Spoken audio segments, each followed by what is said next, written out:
আমি ওই বাথরুম থেকে আসছি, তুই দেখতে থাক সব। লম্বা হালকা গরনের উজ্জ্বল শ্যামরঙা বর্ণের জুবায়ের বালুকাময় নদীর পাড় ধরে হাঁটছে। গায়ে নীল সাদা ও আকাশি রঙের মিশেলে লুজ টি শার্ট, পরনে ধূসর রঙের লুজ প্যান্ট, হাতে ঘড়ি, পায়ে চামড়ার মেরুন কালারের স্যান্ডেল, মাথার শুকনো এলোমেলো চুলগুলো হাওয়ায় উঠছে।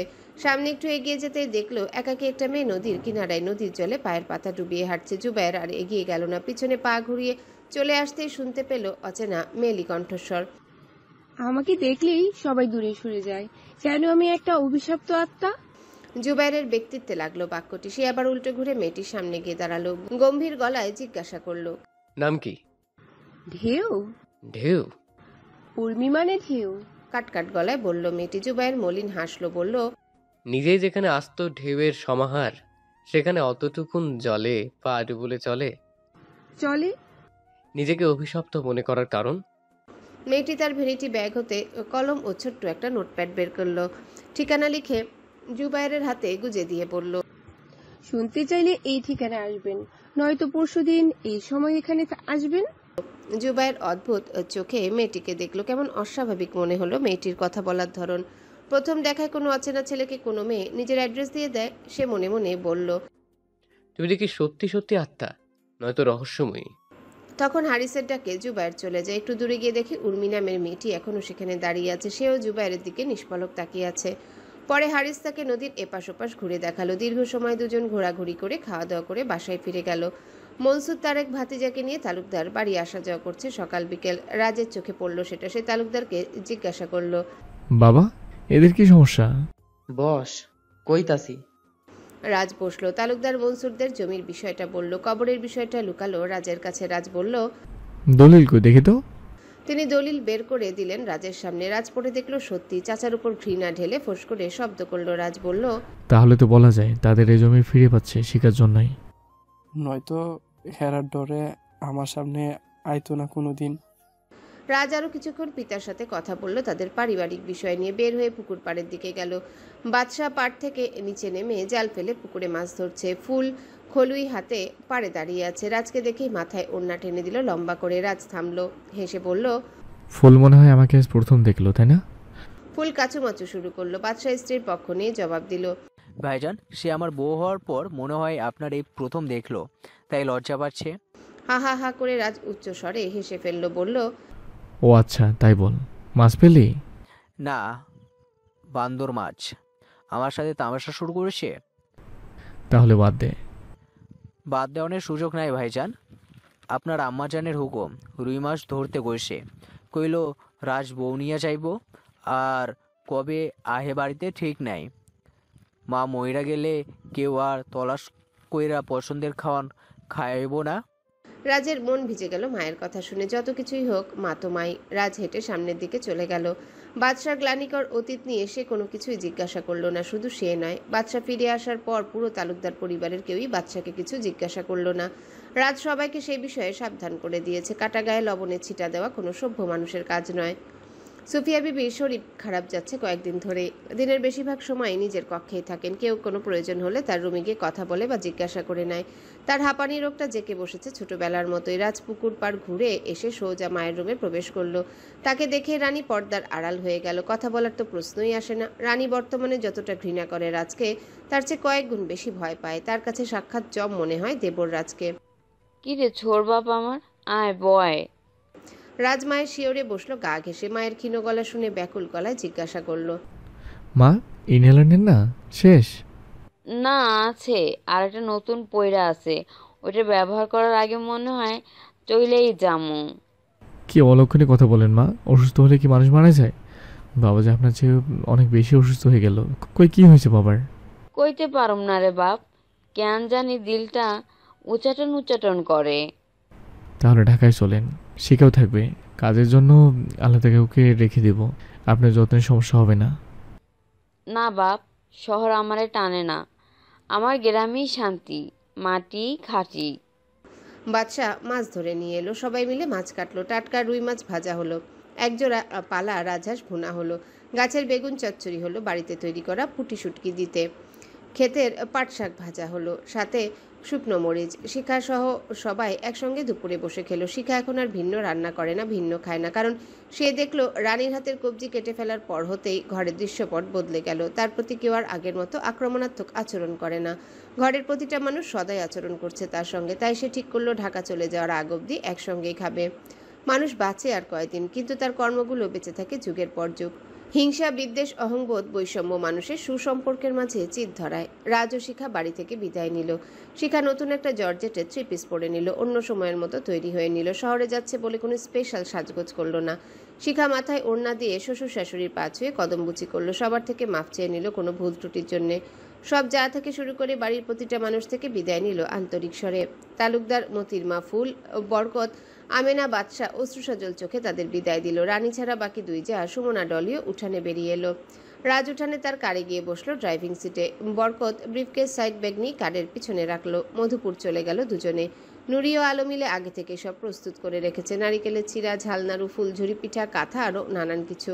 কেননা শিখা বরকতকে পাঠিয়ে মাকে জানিয়ে রেখেছে আজ যাবে। বোন চলে যাবে, তাই আলো 2 দিন ধরে বাবার বাড়িতে আছে। মা বোনের কাছে শিখা 2 দিন বেড়ালো স্বামীকে নিয়ে। বিদায়ক্ষণে নুরি মেয়েকে জড়িয়ে পাগলের মতো কাঁদলো। একইভাবে শিখাও কাঁদলো মা বোনকে জাপটে ধরে। গায়ের মেঠো পথ মারিয়ে কার উঠে গেল পিচঢালা পথে। শিখা গাড়ির পেছনে সিটে বসলো। গাড়িতে ধীরলয়ের একটানা রবীন্দ্রসঙ্গীত বেজে চলেছে। তাতে শিখার হৃদয় দুলছে না, আন্দোলিত হচ্ছে না। তার হৃদয়টা হুহু করছে কেবল। মৌন আকাশে মা বোনের শুভ্র মুখখানা থাকি থাকি ভেসে উঠছে বিবর্ণ মেঘের মতো। নবজীবনের উত্তাপ উচ্ছলতা তার মাঝে নেই। জানালার কাজ ভেদ করে পাংশুটে মুখে বাইরে চেয়ে আছে শিখা। কত গাছপালা, বিস্তীর্ণ ফসলি জমি, শস্যক্ষেত, পশু পাখি, খালবিল, নদীনালা, মাঝি, কৃষক কৃষাণী দেখছে। তবুও তার উদাস উদাস লাগছে। শিখাকে ঘাটাচ্ছে না রাজ। সে আপন মনে গাড়ি চালিয়ে যাচ্ছে দৃষ্টি সামনে রেখে, কারণ সে জানে মা বোনের জন্য শিখার মন প্রচণ্ড খারাপ। কুমিল্লার খাবার হোটেলের সামনে গাড়ি থামালো। বের হয়ে দুজনে হালকা কিছু খেয়ে নিল। রাজ শিখার চিবুক ধরে বলল, বেশি খারাপ লাগছে? তাহলে চলো, বাড়িতে রেখে আসি তোমায়। শিখা নিশ্চুপ, মৌন মুখে গাড়িতে গিয়ে পূর্বের স্থানে বসলো। রাজও পিছন দিয়ে ড্রাইভিং সিটে বসলো। শিখার দিকে ঘাড় ঘুরিয়ে তাকালো। অনুযোগের সুরে বলল, এমন ভাব করছি যেন আমি তোমাকে জোর করে নিয়ে আসছি। শিখা নিরুত্তর। রাজও আর দ্বিতীয় কোনো বাক্য আওড়ালো না। সময় রাত 10টা। শহরের একটা অভিজাত এলাকায় কারটি প্রবেশ করলো। তারপর প্রবেশ করলো একটা বিলাসবহুল অ্যাপার্টমেন্টের নিচে। বাড়ির কেয়ারটেকার কার থেকে মালামালগুলো উপরে নিয়ে বাসার সামনে রাখলো। রাজ লিফটে চড়ে 4 তলায় চলে গেল শিখাকে নিয়ে। 3 ইউনিটের ফ্ল্যাট। তাদের ফ্ল্যাটের সামনে গিয়ে দাঁড়ালো। রাজ ওয়ালেট হতে চাবি বের করে নিল। দরজা খুলে বাসার ভিতর সব জিনিসপত্র নিয়ে রাখলো। চোখ দিয়ে শিখাকে ইশারা দিল ভিতরে যাওয়ার জন্যে। শিখা ঠায় দাঁড়িয়ে বিস্ময়কর চোখে দরজার উপরে তাকিয়ে রইল। রাজ ভরাট গলায় বলল, শিখা, ভেতরে আসবে না? শিখা ধ্যানমগ্ন ঋষির মতো দরজার উপরে ঝলমল করা রাজবধূ শব্দটির দিকে অপলক চেয়ে রইল। দেয়ালের মাঝে টকটকে লাল রং দিয়ে খোদাই করে লেখা রয়েছে রাজবধূ শব্দটি। শিখা বাড়াবাড়ি রকমের অপ্রস্তুত হয়ে গেল। নাম কোথাও চলে যাবে না, পড়ে দেখতে পারো। আসো বলছি। শিখা সংকোচপূর্ণ মুখে বাসার ভিতরে গেল। রাজ দুহাত প্রসারিত করলো শিখাকে আলিঙ্গনের আশায়। শিখা এগিয়ে গিয়ে রাজের বুকে মাথা রাখলো। শিখা মৃদু কাঁপছে। এ কি, কাঁপাকাঁপি হচ্ছে কেন? রাজবধূ কেন লেখা দরজাটার উপরে? নিচু স্বরে জিজ্ঞাসা করলো শিখা। রাজ শিখাকে নিয়ে ফোমের সোফায় বসালো। বলল, তোমাকে ফুলসজ্জা রাতে এই ফ্ল্যাটটার দলিল গিফট করেছি। এটা রাজের বধূর বাসা, তাই রাজবধূ লেখা হলো। হিসাবটা ভেরি সিম্পল। তোমাকে আনতে যাওয়ার আগে বাসা রেডি করেছি। সব ফার্নিচার নতুন উঠানো হয়েছে। শোকেজের জন্য ডিনার সেট কেনা হয়েছে। তুমি আস্তে ধীরে সব দেখে বুঝে নিও। এই বাসায় তোমার আধিপত্য চলবে। আর নাম দেখে কাঁপতে হয় না, এটার জন্য না। আমি কখনো লিফট দেখিওনি আর চড়িওনি, তাই হঠাৎ ওঠাতে কেমন যেন লাগছে। ও তাই তো, আমি তোমাকে ধরেছিলাম লিফটের ভেতরে। লিফট তো তেমন কোথাও নেই, খুবই রেয়ার। যদিও বাংলাদেশে লিফটের প্রচলন শুরু হয়েছে আরও অনেক আগে থেকেই। বড় বড় কিছু অফিস ভবনে আছে, আর হাতে গোনা কিছু অ্যাপার্টমেন্টে আছে। বুঝলাম, পুরো স্টিলের আলমারির মতো লিফট। সামনের দরজা খুলে ভেতরে দাঁড়াতে হয়, আবার দরজা বন্ধ করে দিতে হয় ভেতর থেকে। আমি একটু শোবো, মাথা ঘোরাচ্ছে কেবল। ও লং জার্নি তো, তাই এমন হলো। আমার তো কিছু হয় না লং জার্নিতে। ও আচ্ছা, যাও ভিতরে বেডরুমে গিয়ে রেস্ট নাও। শিখা ধীর পায়ে ভিতরে চলে গেল। রাজ ইন্টারকমে ফোন দিয়ে গার্ডকে উপরে ডাকলো। টাকা দিয়ে বলল, হোটেল থেকে ভাত ভর্তা গোস্ত নিয়ে আসি দুজনের জন্য হিসাব করে। ফ্রেশ হয়ে টি শার্ট ও ট্রাউজার ট্রাই করতে পারো। রাজ শিখাকে ডাকলো নৈশভোজের জন্য। শিখা শারীরিক ও মানসিকভাবে ক্লান্ত, তবুও তার মাঝে মুগ্ধতার রেশ কিছুতেই কাটছে না রাজবধূ নামটা নিয়ে। রাজ তাকে এতটা ভালোবাসে, সে এত ভালো, এত মহান, এত উদার মন তার। সে উঠে গিয়ে খেতে বসলো টেবিলে। রাজ নিজেই খাবার পরিবেশন করলো। শিখা আদুরে গলায় বলল, আপনি বসেন, আমি নিচ্ছি। তুমি এই শহরে এই বাসায় নতুন, তাই আমি তোমাকে আজ আপ্যায়ন করি, তারপর তো রোজ তুমি করবে সব। শিখা খেতে খেতে বলল, আপনি কি এই বাসায় থাকতেন সব সময়? না, এটাই আমি কখনো থাকিনি। কিনেছি বিয়ে করার কিছুদিন আগে বউকে উপহার দেওয়ার জন্য।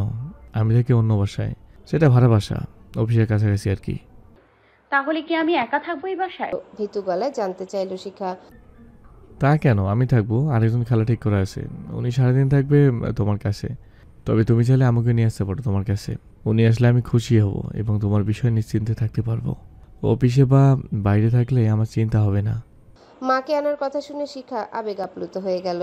কৃতার্থ চোখে রাজের দিকে তাকালো। রাজ দু চোখের পাতা বুঝে শিখাকে আশ্বস্ত করলো। খাওয়া শেষে শিখা প্লেট বাটি কিচেনে সিঙ্কে নিয়ে ধুয়ে ফেললো।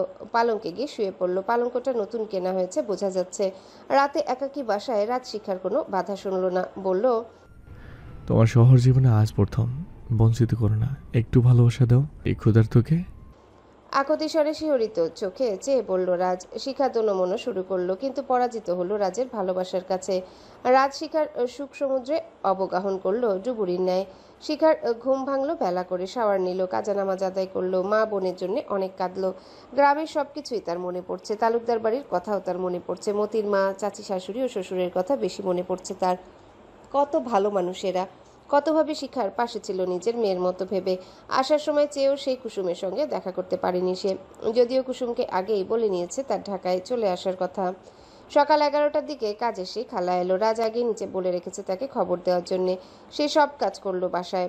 রাজ তাকে বলল, খালা আপনি চলে যান, আমি সারাদিন বাসায় আছি। সেই খালা চলে গেল। শিখা ভাত রান্না করলো। রাজ লাইটার দিয়ে তাকে গ্যাসের চুলা জ্বালানো শিখিয়ে দিল। রান্না শেষে দুজনে মিলে সব জিনিসপত্র কাপড় চোপড় গুছিয়ে রাখলো। বিকালের অবসরে শিখা ঘুরে ঘুরে পুরো বাসা দেখতে লাগলো। এত মনোরম, এত দারুণ বাসা সে আগে কখনো দেখেনি। রাজ শিখার পিছন পিছন হাঁটছে। নরম হেসে জিজ্ঞাসা করল, বাসা পছন্দ হয়েছে বউ? লজ্জা দিচ্ছেন না উপহাস করলেন? নাক কুচকে বলল শিখা। রাজ হ্যাচকাটারে শিখাকে নিজের সঙ্গে মিশিয়ে নিল।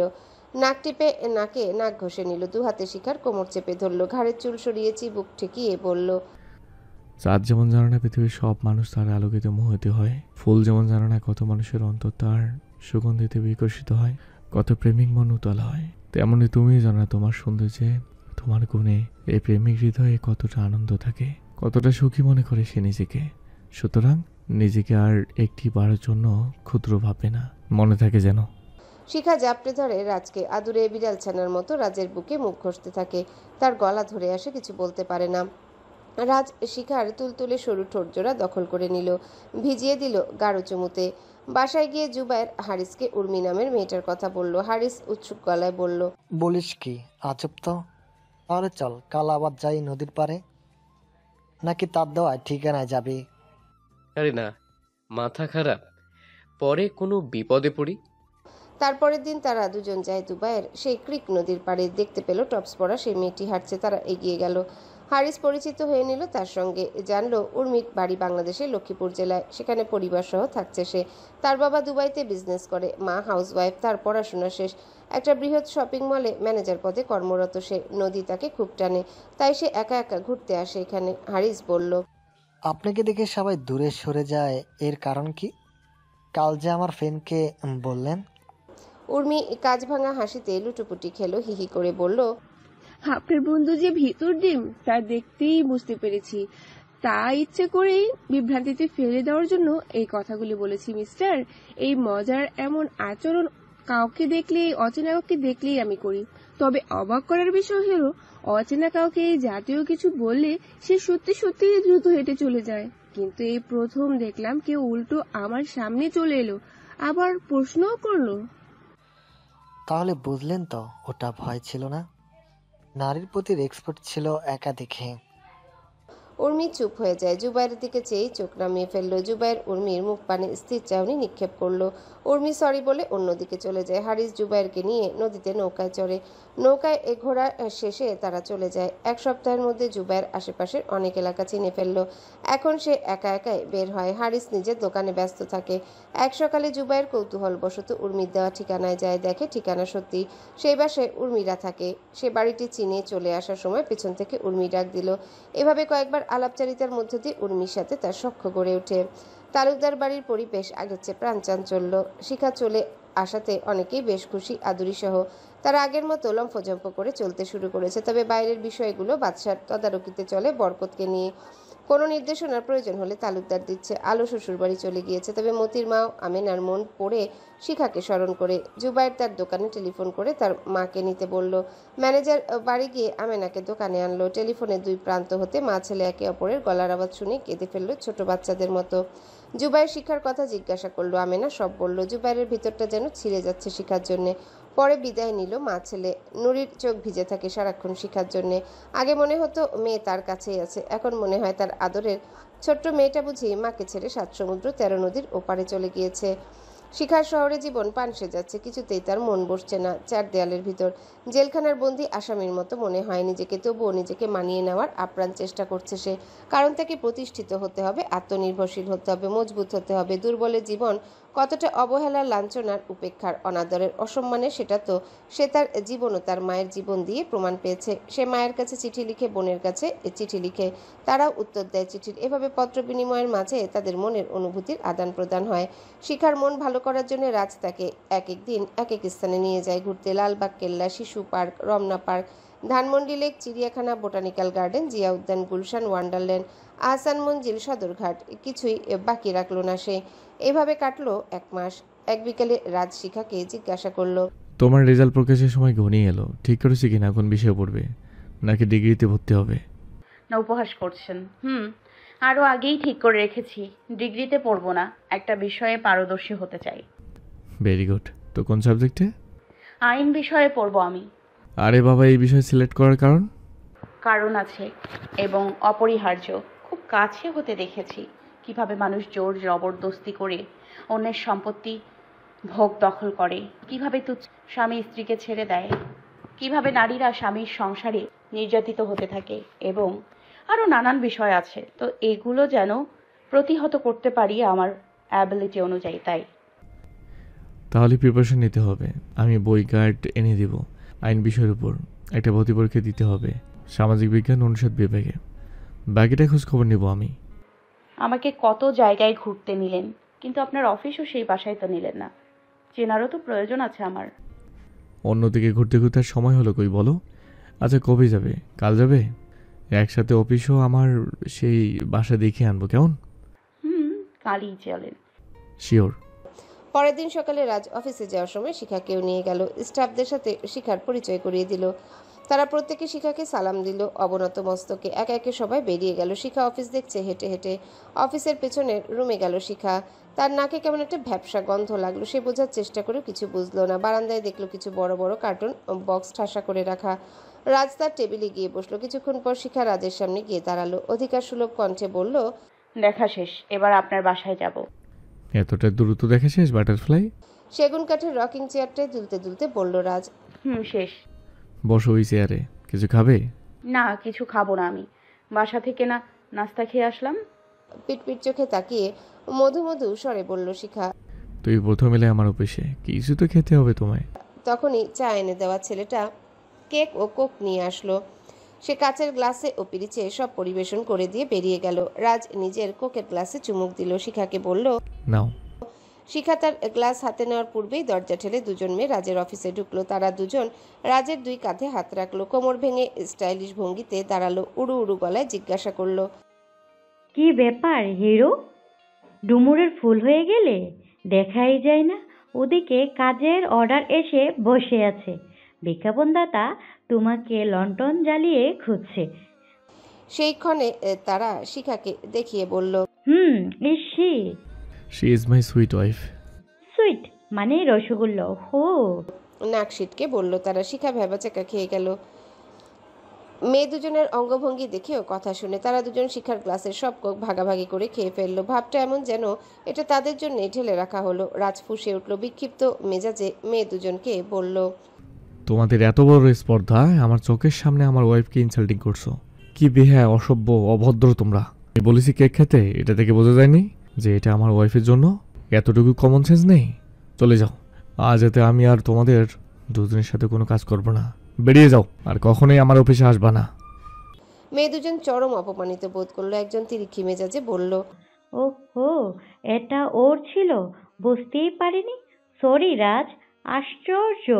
গ্রামের সামান্য একটা আনস্মার্ট মেয়ের জন্য তুমি মিসবিহেভিয়ার করলে আমাদের সাথে। ওকে বিয়ে করেছো কতদিন হলো? আর আমাদের সঙ্গে তোমার পরিচয় ও কাজের বয়স কত বছরের? আর হ্যাঁ, আমাদের দুজনকে বাদ দিয়ে তুমি কোনো কাজই পাবে না, mister model Raj. Mind it. Raj বসা থেকে উঠে দাঁড়ালো, টেবিলের উপর ঘুষি মেরে বসলো। তাদের খাওয়া কাচের গ্লাসটা মোজাইক করা মেঝেতে সজোরে ছুঁড়ে মারল। মুহূর্তে ঝনঝন শব্দ করে গ্লাসটা ভেঙে চূর্ণ বিচূর্ণ হয়ে গেল। মেয়ে দুটো শিখা নড়ে উঠল। শিখা হতবুদ্ধির ন্যায় স্থানুবৎ হয়ে দাঁড়িয়ে রইল। তার ইচ্ছে করছে বাসায় চলে যেতে। রাজের সামনে থাকতে মন চাচ্ছে না তার। এই অনাকাঙ্ক্ষিত পরিস্থিতি সে হজম করতে পারছে না কিছুতেই। কিন্তু সেই পথঘাট কিছুই চেনে না, কিভাবে যাবে? অগত্যা নিরুপায় হয়ে অপেক্ষা করতে হলো তার। ও সামান্য নয়, অসম্মান্য, অন্তত আমার কাছে। শুধু মেয়ে বলে তোমাদেরকে হাত তুলতে পারলাম না এখন। তা না হলে যে হাত দিয়ে ওই গ্লাসে কোক গিলেছো, দুজনে সে হাতের কবজা আলাদা করতে দুবার ভাবতো না। নৌশাদ তালুকদার রাজ। হাত মুষ্টিবদ্ধ করে দাঁত কিরমিরিয়ে বজ্রনীনাদ কণ্ঠে বলল রাজ। তার প্রত্যুত্তরে কিছু বলার জন্য উদ্যত হলে রাজ তাদের দিকে ফের রুক্ষ চাহনি তাক করল। কর্কশ গলায় বলল, no more any talk, I say get out. মেয়ে দুজন হনহন পায়ে অফিস থেকে বেরিয়ে গেল। রাজ শিখার দিকে তাকালো ও বলল, সরি শিখা, চলো আমার বাসায়। না, যাব না, এখন বাসায় যাব। ড্রাইভারকে বলুন আমাকে নিয়ে আসতে। ঘুমট গলায় বলল শিখা। রাজ বুঝতে পারল শিখার আকাশে এখন মেঘের ঘনঘটা, যে কোনো সময় প্রবল বর্ষণ শুরু হবে। একে দ্রুত বাসায় পৌঁছে দিতে হবে। রাজ অপরাধীর মতো আস্তে করে বলল, আসো বলছি। রাজ বেরিয়ে গেল ভারী ভারী পা ফেলে। শিখাও পিছন দিয়ে বেরিয়ে গেল। নিচে গিয়ে রাজ তার প্রাইভেট কারে উঠে বসলো। স্টাফদের বলল উপরে যেতে। গাড়ির দরজা খুলে দিলে শিখাও ঢুকে বসলো। দুজন চুপচাপ। তাদের অ্যাপার্টমেন্টের গ্যারেজে গাড়ি ঢুকলে শিখা তাড়াহুড়ো করে বেরিয়ে গেল। রাজের সঙ্গে লিফটে উঠল না, সিঁড়ি ডিঙিয়ে 4 তলায় চলে গেল। রাজ বিমূঢ় হয়ে গেল শিখার নীরব অথচ কঠোর আচরণ দেখে। রাজ শিখার আগে পৌঁছে গেল উপরে। চাবি দিয়ে ফ্ল্যাটের দরজা খুলল। তখন শিখা উপরে পৌঁছালো। রাজ বলল, রাজ সিংয়ের মতো এত সুন্দর পাথরটুকে এই কষ্ট দেওয়া ঠিক হয়েছে? এত তেজ ভালো না অগ্নি। শিখা রাজের কথায় কর্ণপাত করলো না, ভ্রুক্ষেপও করলো না। অন্য রুমের বারান্দায় গিয়ে মেঝেতে হাত পা ছড়িয়ে বসে পড়ল। আম্মা বলে ওড়না দিয়ে মুখ চেপে ফুপিয়ে কাঁদতে লাগলো। পেছন দিয়ে রাজ গেল শিখার কাছে, এক হাঁটু ভেঙে দয়ের মতো হয়ে বসলো। হাত ধরতে গেলে শিখা টান মেরে হাত সরিয়ে নিল। তবুও রাজ জোর করে শিখার 2 হাত ধরে ফেললো। নুইয়ে আসা স্বরে বলল, আমার অপরাধ কি? এমন করছো কেন? তুমি নিজে দেখলে আমি কতটা নির্মম আচরণ করেছি তাদের সাথে। আর কি করার বাকি আছে বলো? বললে করবেন? ভেজা শক্ত গলায় অনুরোধের ঢঙে বলল শিখা। তবুও তোমার মুখে আমার অবস্থা দেখতে চাই না, আমার ভালো লাগে না শিখা।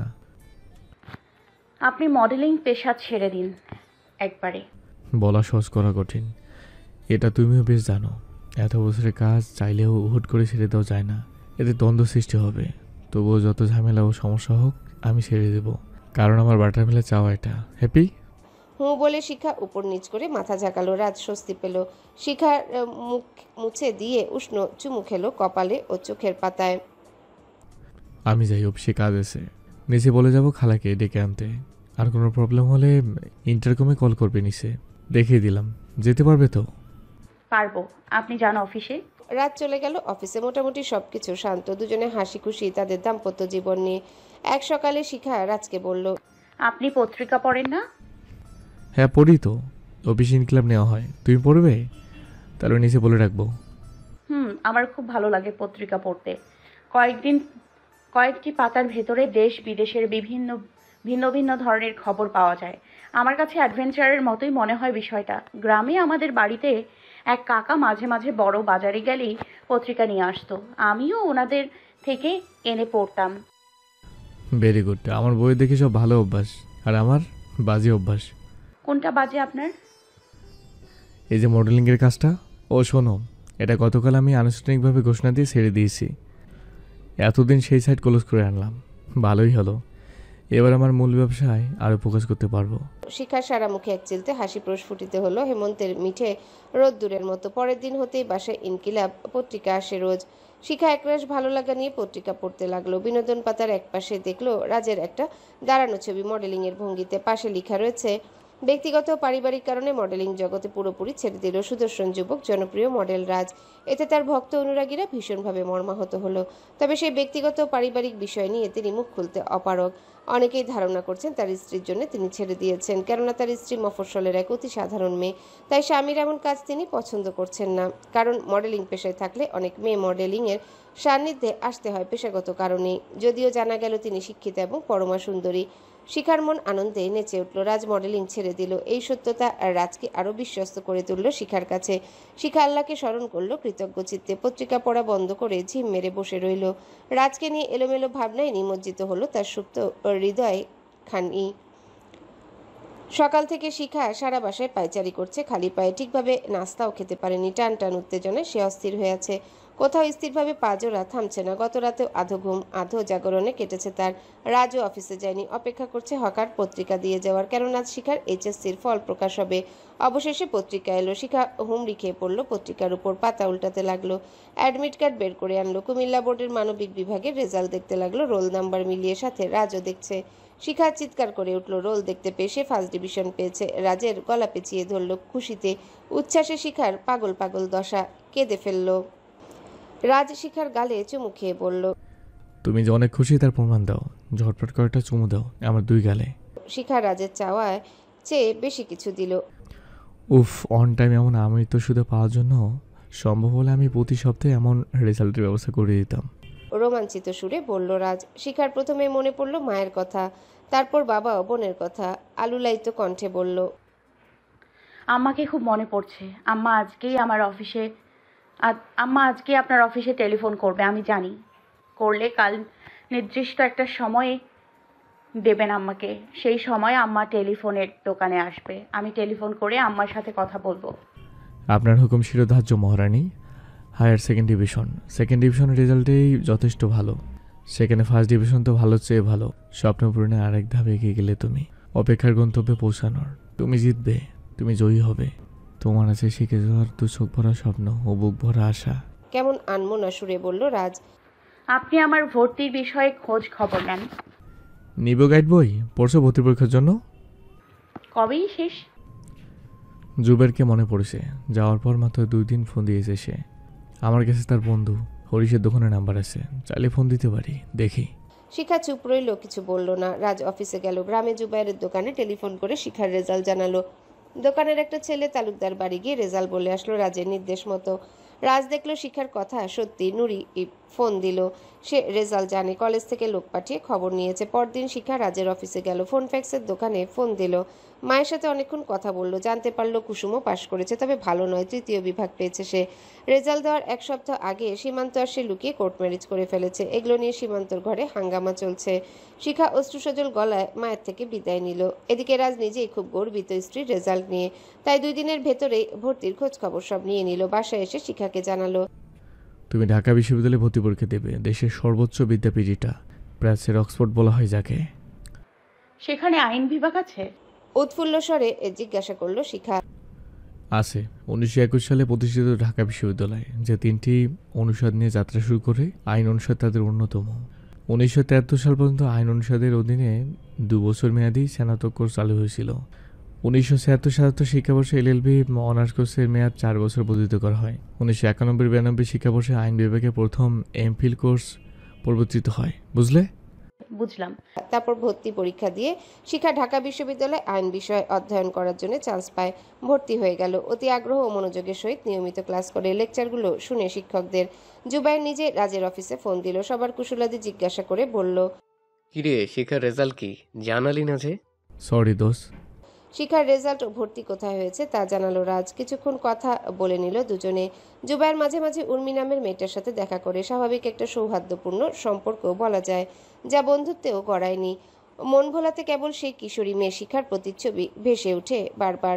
একদিন রাতে রাজ শিখাকে বলল, আমাকে ঢাকায় নিয়ে আসবো, আমি গিয়ে তোমার কাছে থাকবে। হঠাৎ? আমার কাছে তো সারাদিন খালা থাকে, আর সপ্তাহে 4-5 দিন তো আমি নিজেই ক্যাম্পাসেই থাকি ক্লাসের জন্য। বাসায় সব নিয়েই ব্যস্ত থাকি। আমি 3 মাস ব্যবসার কাজে বাইরে যাব, তাই রাতে তো খালা থাকবে না, তুমি একা কিভাবে থাকবে? আকস্মিক শিখার মন খারাপ হয়ে গেল। রাত চলে যাবে শুনে তার মুখাকৃতি পরিবর্তন হলো। সে কিছু একটা ভাবলো, গোপনে বলল, এমন কি আগেও যেতেন? বছরে 2 বার যাই। বুঝলাম, তাহলে তো আম্মাকে আনতেই হয়। আপাকেও বলবো দুলাভাই বেড়াই যেতে। আর ভালো কথা, ঢাকায় আপনার এখন ফ্যামিলি আছে, বড় ভাইদের আসতে বলা উচিত না? আমার আপালে তখন একেবারে দাও দিও তুমি, আমি না থাকলে সমস্যা নেই। শিখা দুর্বোধ্য হেসে বলল, সেটাই, ভাইয়ের বাসায় ভাইয়ারা আসবে, সমস্যা কি? তবে আপনি একবার টেলিফোন করে বলে দিয়েন, নয়তো আপত্তি করতে পারে। আমি যাওয়ার আগে বলে যাব, আসবে। ভার্সিটির ক্লাসের ফাঁকে শিখা গল্প করছে অন্যদের সাথে। তখন তাকে এসে অফিসার স্টাফ ডাক দিল, বলল, অফিসে আপনাকে টেলিফোনে কেউ চাচ্ছে, আমাকে স্যার পাঠালো। শিখা চমকে উঠল। এমনিতেই আসগর আলীর খুনিদের কিভাবে বধ করবে সেই ফন্দি আটতেই তার প্রাণ ওষ্ঠাগত। এর মধ্যে এখানে তাকে কে টেলিফোন করতে পারে? অথচ ভার্সিটিতে সে নতুন। শিখা আইন বিভাগের অফিস রুমে গেল। মাত্র একজন সিনিয়র স্যার বসে আছে। তিনি মাথা ঝুঁকিয়ে কাগজপত্র দেখছেন। রিসিভার নামানো আছে টেবিলের উপরে। শিখা এগিয়ে গিয়ে রিসিভার কানে তুলে নিল। মার্জিত এবং অপ্রস্তুত গলায় বলল, হ্যালো, আসসালামু আলাইকুম, কে বলছেন? শিখা আইন বিভাগের অফিস রুমে গেল। মাত্র কয়েকজন স্যার বসে কাগজপত্র দেখছে। রিসিভার নামানো আছে টেবিলের উপরে। শিখা রিসিভার কানে তুলে নিল। মার্জিত এবং অপ্রস্তুত ভঙ্গিতে বলল, হ্যালো, আসসালামু আলাইকুম, কে বলছেন? ওয়ালাইকুম আসসালাম। কেমন আছো কিশোরী? হ্যালো বন্ধুরা, পরবর্তী পার্ট খুব তাড়াতাড়ি আসবে, তো সবাই অপেক্ষায় থাকো। আর চ্যানেলটি যারা এখনো সাবস্ক্রাইব করোনি তারা পরবর্তী পার্ট দেখার জন্য চ্যানেলটি সাবস্ক্রাইব করে রেখো। ধন্যবাদ সবাইকে, আমাদের সাথেই থেকো।